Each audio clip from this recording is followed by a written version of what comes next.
भारत में रहने वाले उन तमाम भाइयों और बहनों को मैं सलाम पेश करता हूँ जिनके अंदर अभी इंसानियत बाकी है। अब मुझे सलाम का ये अंदाज़ इसलिए इख्तियार करना पड़ रहा है कि ऐसा लग रहा है कि बड़ी तेज़ी के साथ भारत की आबादी में ऐसे लोगों की संख्या, ऐसे लोगों की तादाद बहुत कम होती जा रही है जिनको इंसान कहा जा सकता है। रेल में सफ़र करते हुए एक आदिवासी पुलिस इंस्पेक्टर को उसका जूनियर गोली मारकर हलाक कर देता है और फिर 3 अलग अलग कंपार्टमेंट्स में जाकर ढूंढ कर 3 ऐसे मुसलमानों को अपनी हैवानियत का शिकार बना देता है जो देखने में भी मुसलमान नज़र आते हैं। और फिर तड़पते हुए लोगों को देखकर वो कहता है कि अगर तुमको इस मुल्क में जीना है तो मोदी और योगी को वोट देना है। रात के अंधेरे में एक मस्जिद में घुसकर उस मस्जिद में एक नौजवान 19-20 साल नौजवान लड़के हाफिज़ इमाम साद जो वहाँ पर इमामत करता था, उसे चाकुओं से गोद कर कुछ इंसान नुमा जानवर हलाक कर देते हैं। होम मिनिस्ट्री की रिपोर्ट आती है कि सिर्फ 3 साल के अंदर हमारे देश में 13 लाख से ज़्यादा लड़कियां और महिलाएं मिसिंग हैं, लापता हैं। कुछ खबर नहीं कौन दरिंदा उनको कहाँ भगा ले गया, कुछ खबर नहीं कौन सी लड़कियां जानबूझकर अपना घर छोड़कर चली गई, किनको किडनैप कर लिया गया, किनको रेप करके मौत के घाट उतार दिया गया। क्या अब भी हम नहीं जागेंगे? अब भी हम हिंदू मुस्लिम करते रहेंगे? अब भी हम इलेक्शन का खेल खेलते रहेंगे?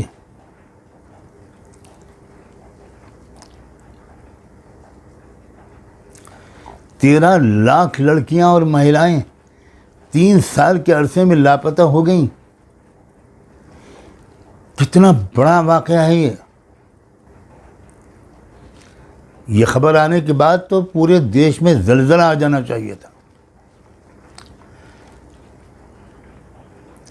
ये 3 साल वही हैं जिसमें बीजेपी और आरएसएस की सरकार है। क्या मैं अपनी बहनों से, क्या मैं अपनी बेटियों से, किसी भी समाज की हों, किसी भी धर्म का पालन करती हों, किसी स्टेट में रहती हों, क्या मैं अपनी बेटियों और बहनों से ये अपील कर सकता हूं कि अब खड़ी हो जाओ?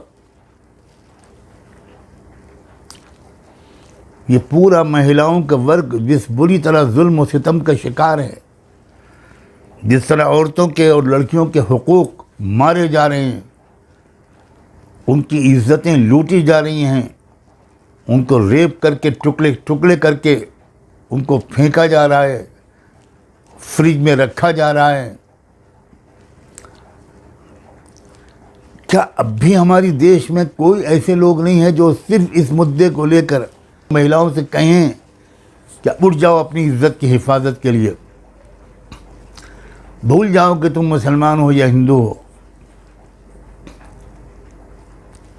तुम सिख हो, तुम क्रिश्चियन हो, तुम एमपी में रहती हो या मणिपुर में रहती हो, दिल दर्द से फटा जा रहा है।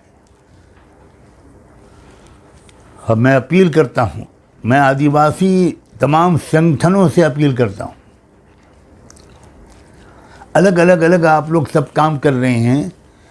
अब आप सोचिए ज़रा, ये 3 मुसलमानों को और एक पुलिस ऑफिसर को जो आदिवासी था, ट्राइबल था, उसको गोली मार देता है एक शख्स। क्या अब आदिवासियों और मुसलमानों को बिल्कुल इकट्ठा नहीं हो जाना चाहिए? जालिम तो दोनों को एक नज़र से देख रहा है, लेकिन ये दोनों जालिम को अलग अलग नज़र से अगर देखेंगे तो कैसे मुकाबला कर पाएंगे? कम से कम मेरी नॉलेज में नहीं आया कि किसी आदिवासी लीडर ने मुसलमानों पर होने वाले मुसलसल जुल्म के खिलाफ आवाज़ उठाई हो। मैं एक बार फिर दोहराता हूँ, मेरे इल्म में नहीं आया, मेरी नॉलेज में नहीं आया। मैं आदिवासी तमाम भाइयों और बहनों से, उनके लीडरों से, उनके जो संगठन हैं, जो संस्थाएं हैं, उनसे निवेदन करता हूँ, और उनसे भी और तमाम लोगों से भी, कि जब दूसरे समाज के किसी शख्स को निशाना बनाया जाए तो सबको उसके खिलाफ बोलना चाहिए। सिर्फ उसी समाज के लोगों को नहीं बोलना चाहिए जो जिस समाज से ताल्लुक़ रखता हो वो शख्स जो विक्टिम बना है, जो निशाना बना है। अब तो ये खुला एक ऐलान जंग है। हर चंद घंटे के बाद कुछ नए वाक़यात, कुछ नई घटना की खबर आती है। एक ईमानदार पुलिस ऑफिसर जिसने जान पर खेलकर एक बहुत बड़े फसाद से बचा लिया, कई घंटे तक उसने उन लोगों को समझाया जो कावड़ियों का रूप धारे हुए थे। वो थे कौन, वो तो हम नहीं जानते, जानने वाले जानते होंगे या खुदा जानता है। कई घंटे समझाया कि आपको जो रूट दिया गया आप उसी रूट पर जाइए। उन्होंने जानबूझकर वो रूट छोड़ा और उस रूट पर आए जहाँ मुस्लिम आबादी थी, और एक मस्जिद के सामने वो ज़ोर ज़ोर से डीजे बजाने लगे और नारे लगाने लगे। इस नाजुक इस सूरत हाल को भी उस इलाके के एसपी या एसएसपी ने बड़ी समझदारी के साथ, बहादुरी के साथ संभाला और मैनेज किया। और वो लोग नहीं माने तो बहुत हल्का सा बल प्रयोग किया, लाठीचार्ज किया। कोई और ऑफिसर होता या वहाँ कावड़ियों की जगह पर मुसलमान होते या कोई और होता तो गोलियों से 10-20 लोगों को भून दिया गया होता, सैकड़ों लोग जख्मी हो गए होते। और पुलिस ऑफिसर की इस ईमानदारी का इनाम उसको ये मिला, उसका ट्रांसफ़र कर दिया गया। क्या हो रहा है हमारे देश में, और ये क्यों हम लोग सब खामोश बैठे हैं? हमारे दलित भाई और बहन, मैं एक बार फिर कहता हूं कि मुझे किसी शेड्यूल कास्ट के लीडर की तरफ से कोई बयान सुनने और देखने को नहीं मिला। हो सकता है कि मेरी जानकारी की कमी हो। वो यूपी की घटना हो, हरियाणा और मेवात की घटना हो, ट्रेन की घटना हो, जयपुर बॉम्बे एक्सप्रेस की, या कोई वाक़या हो, सबको बोलना चाहिए। अपने गुस्से का, अपने गम का इजहार करना चाहिए, और मिलजुल कर एक कोशिश शुरू होनी चाहिए। वी आर टू लेट, हम बहुत ज़्यादा ताख़ीर हो चुकी है।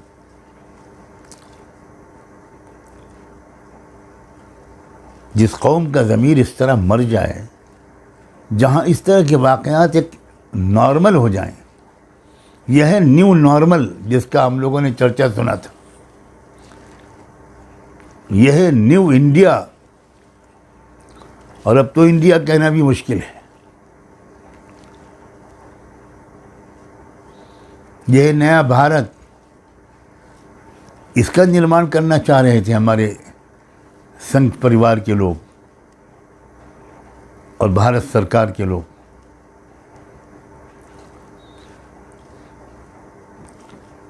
कितनी बदनामी हो रही है।